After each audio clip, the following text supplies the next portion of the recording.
Hello everyone, welcome to Bunyad classes. Welcome to the course on linear algebra for CSER NET JRF. तो last lecture में हमने जो discuss किया था linear algebra में that was about the determinant of matrices के determinant discuss कर लिए थे और प्रॉपर्टीज कर ली थी.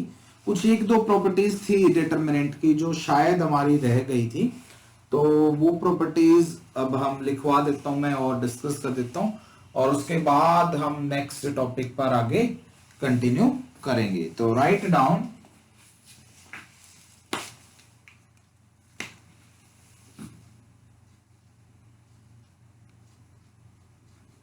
प्रॉपर्टीज ऑफ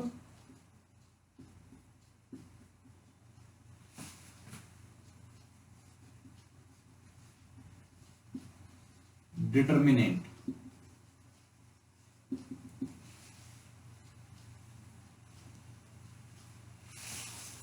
आप उसी में आगे कंटिन्यू कर सकते हैं. मेरे ख्याल से शायद 9 प्रॉपर्टीज हमने उस दिन लिख दी थी, तो प्रॉपर्टी नंबर 10 लिखेंगे. अगर नंबरिंग मान लो थोड़ी चेंज हो रही है तो आप अकॉर्डिंगली देख लेना. तो प्रॉपर्टी नंबर 10 आज हम लिख रहे हैं. Write down if each row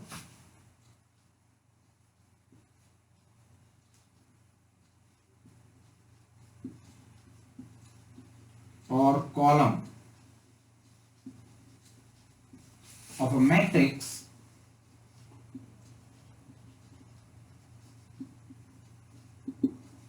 if each row or a column of a matrix is multiplied by some constant if each, यहां पे थोड़ा सा चेंज करो, if each entry of a row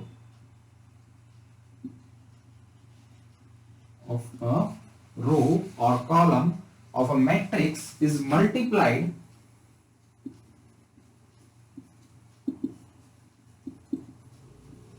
by a scalar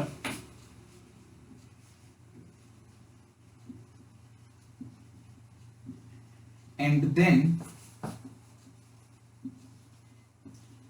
added to the corresponding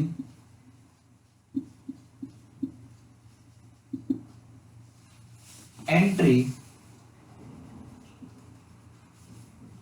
of another row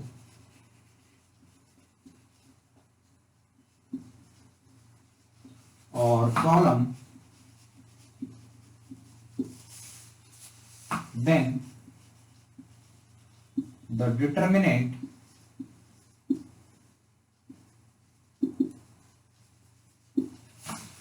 is not changed or remains the same. Then the determinant remains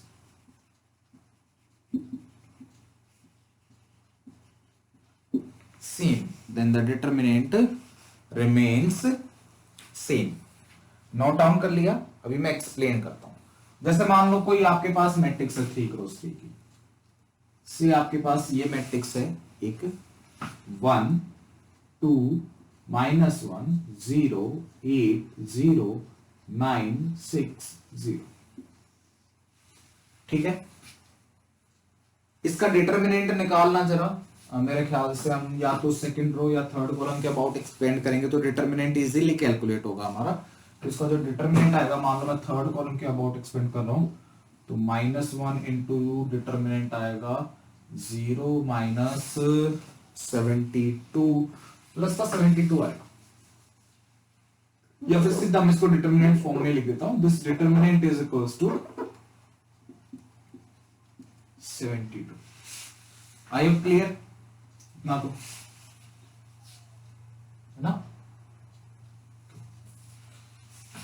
अब हम क्या करते हैं, देखो मान लो कोई भी एक रो पकड़ लो या कोई एक कॉलम पकड़ लो. अब तक हमने चलो सारे रिजल्ट्स रो से बताए, ये रिजल्ट हम कॉलम से बताते हैं.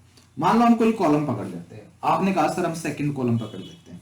उस कॉलम को किसी फिक्स स्केलर से मल्टीप्लाई करके किसी दूसरे कॉलम में ऐड कर दो. सिमिलरली रो के लिए भी कर सकते हैं. कोई एक रो पकड़ी, उस रो को किसी फिक्स स्केलर से मल्टीप्लाई करके किसी दूसरी रो में ऐड कर दिया. मान लो हमने सेकंड कॉलम पकड़ा, इसको फिक्स स्केलर 3 से मल्टीप्लाई किया और ऐड कर दिया मान लो इस कॉलम में, थर्ड कॉलम में, तो ये डिटरमिनेंट देखो जरा चेंज हो जाएगा। फर्स्ट कॉलम में तो कोई चेंज नहीं, 109। याद रखना इस ऑपरेशन में हम सेकंड कॉलम को मल्टीप्लाई नहीं करेंगे, बल्कि सेकंड कॉलम का जस्ट मल्टीपल ऐड करेंगे। तो सेकंड कॉलम तो एज इट इज रहेगा 2 8 6। अब सेकंड कॉलम का 3 टाइम्स थर्ड कॉलम में ऐड करेंगे, तो 2 का 3 टाइम्स -1 में ऐड कर दो कोरेस्पॉन्डिंग एंट्रीज में। 2 का 3 टाइम्स हो जाएगा 6, -1 में ऐड करोगे तो 5। 8 का 3 टाइम्स बताना, 24 जीरो में ऐड करोगे तो 24। 6 का 3 टाइम्स जीरो में ऐड करोगे तो 18। ये डिटरमिनेंट ये बन गया ये ऑपरेशन लगा के। बात समझ आई? क्या क्लियर है ये बात?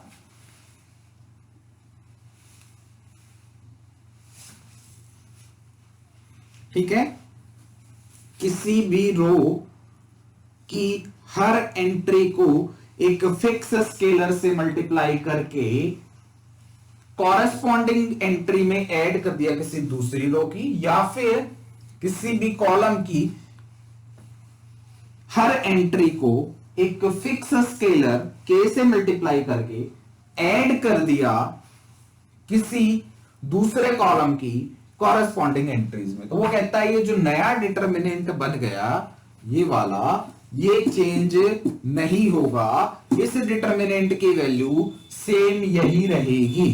कैलकुलेट करके देखो जरा, इस कॉलम के अबाउट एक्सपेंड कर लेता हूं। ये आएगा 1 इंटू में, देखो इस रो को इस कॉलम को छोड़ दूंगा, 8 इंटू 18 -24 इंटू 6, 18 8 जा मेरे ख्याल से 144 माइनस क्या करोगे 24 इंटू 6, ये भी 144 ही आ गया, -0 इंटू चाहे कुछ भी आया हो, चलो हम नहीं कर रहे कैलकुलेट, है ना, प्लस 9 इंटू करना कैलकुलेट, ये रो छोड़ दी ये कॉलम छोड़ दिया, 48 माइनस 40 8 आ जाएगा, इज इक्वल टू वो 0 ये 0 ये 72। क्या ये डिटरमिनेंट सेम 72 यही आया? समझ आई देखो बात? ठीक है। तो किसी भी रो को या किसी भी कॉलम को हम पकड़ लेते हैं, उसकी हर एंट्री को एक फिक्स मल्टीपल के टाइम्स किसी दूसरी रो या कॉलम में ऐड कर देते हैं, तो उससे डिटरमिनेंट की वैल्यू चेंज नहीं होगी। क्या ये रिजल्ट क्लियर है सभी को? ठीक है।